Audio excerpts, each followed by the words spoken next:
Mesdames et messieurs, bonjour, ravi de vous retrouver pour cette édition spéciale de votre programme quotidien Midi au Caire en ce grand jour, le jeudi 30 juin 2022.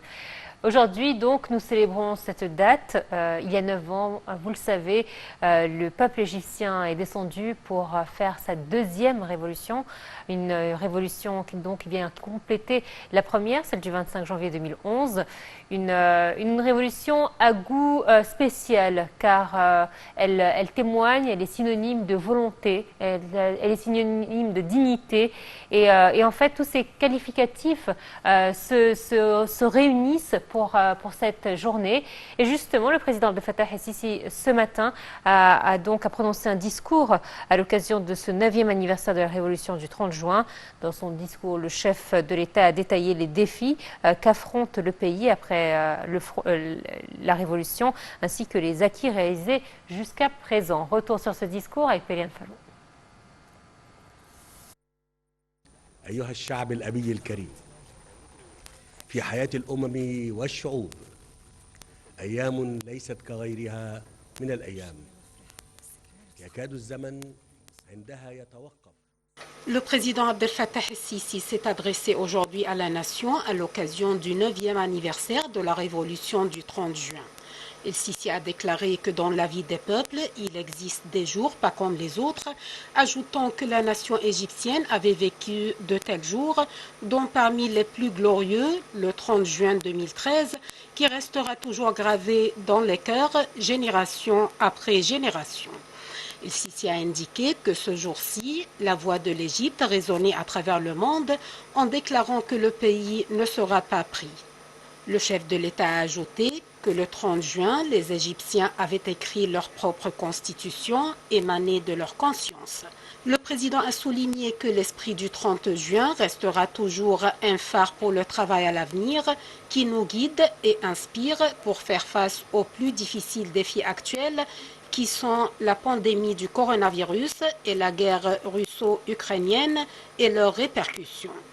Il a indiqué que l'Égypte avait affronté de fortes vagues de terrorisme noir qui avaient visé la patrie mais qui s'étaient effondrées sur les rochers de la forte volonté des Égyptiens. Le président a ajouté que l'Égypte avait fait face aussi à une situation économique inédite qu'elle a dépassée avec la résistance héroïque du peuple. Il a indiqué que l'Égypte avait affronté un autre défi qui est la préservation de l'État et la construction de l'avenir. Le président a dit que le peuple égyptien est conscient actuellement de la valeur de sa patrie. El-Sisi a enfin salué les âmes des martyrs des forces armées et de la police qui se sont sacrifiés en faveur de la patrie.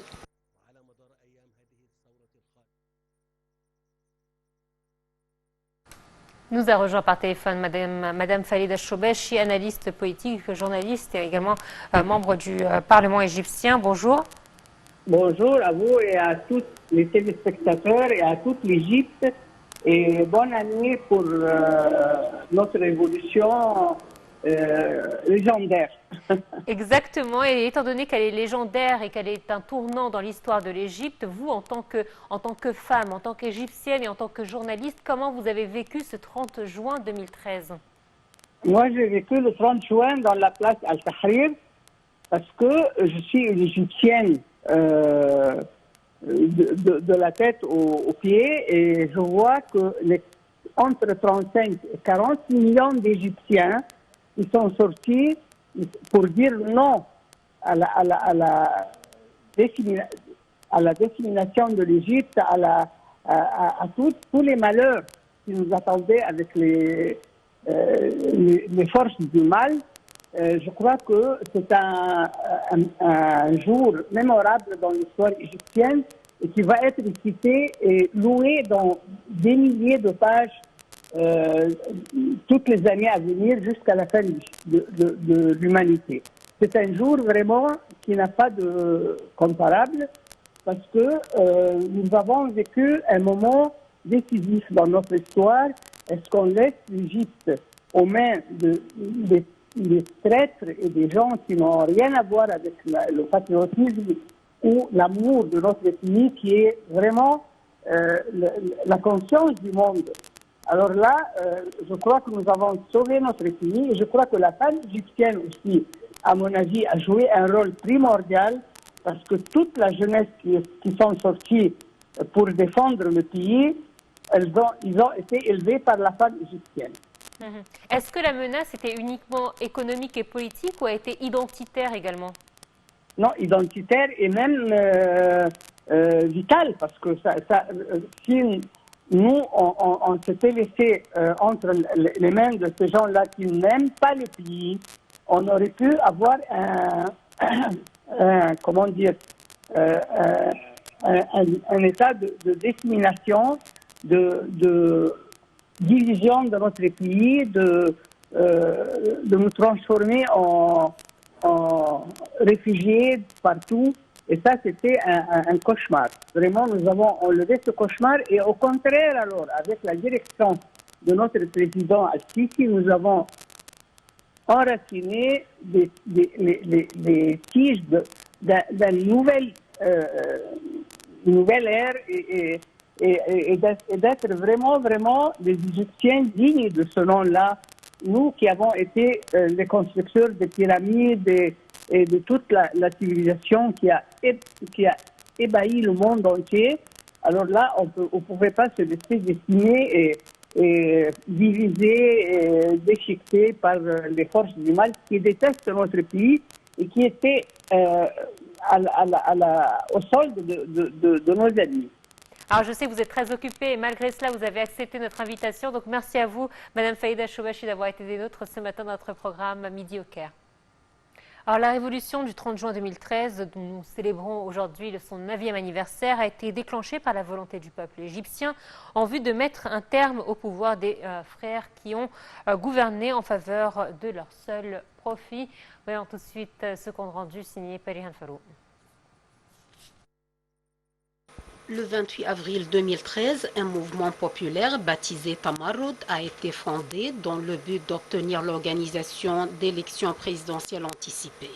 Leur but visait à réunir 15 millions de signatures au 30 juin 2013, jour anniversaire d'un an de présence au pouvoir du président islamiste accusé de gouverner au seul profit de son organisation et de laisser l'économie s'effondrer.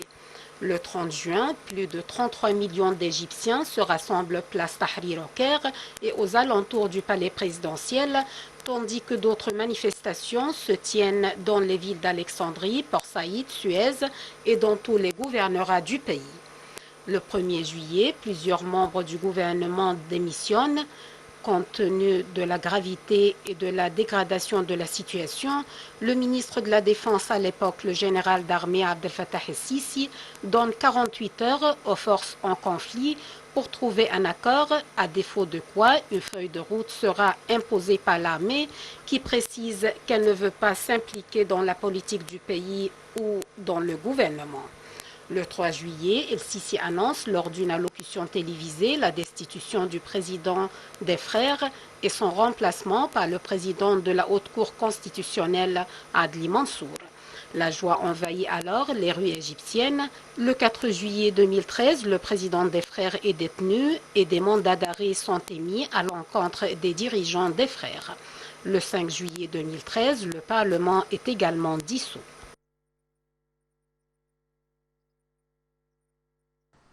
Et 9 ans après cette révolution, je vous propose de faire un point sur l'économie de l'Égypte, mais aussi de la sécurité avec Perihan Farou. Après la chute du pouvoir des Frères, l'Égypte a témoigné d'une vague de terrorisme sans précédent, essentiellement au nord du Sinaï et dans les villes du Delta. L'Égypte a adopté à partir de 2014 des mesures visant à éradiquer le terrorisme en s'appuyant sur 2 axes principaux. Le premier est un travail de terrain intense afin de mettre fin aux activités terroristes par le biais d'une étroite collaboration entre les forces armées et la police, ainsi que par le biais d'un renforcement des forces présentes dans le Sinaï et l'utilisation de techniques militaires de pointe, en particulier les drones. Ces efforts ont été accompagnés d'un développement global de l'appareil policier égyptien et d'un plan de modernisation sans précédent des forces armées égyptiennes et des industries militaires.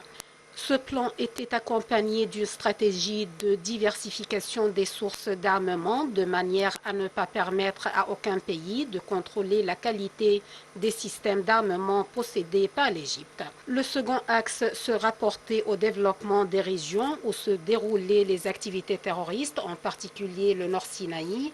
Cet axe était lié à l'économie, qui était l'un des plus importants défis au cours des 8 dernières années, étant donné que les années d'avant 2014 ont eu un impact négatif sur l'économie égyptienne, inflation accrue, manque de réserves monétaires et augmentation des taux de chômage. C'est ainsi qu'on a adopté une série de réformes économiques urgentes, notamment la redistribution des subventions et la libéralisation de la livre égyptienne.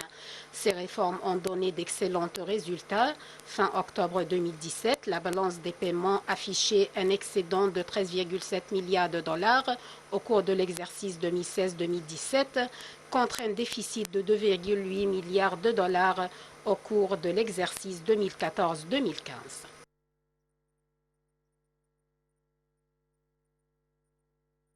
C'est la fin de notre émission. Merci de nous avoir suivis. Excellente suite de programme sur NTV International. Au revoir.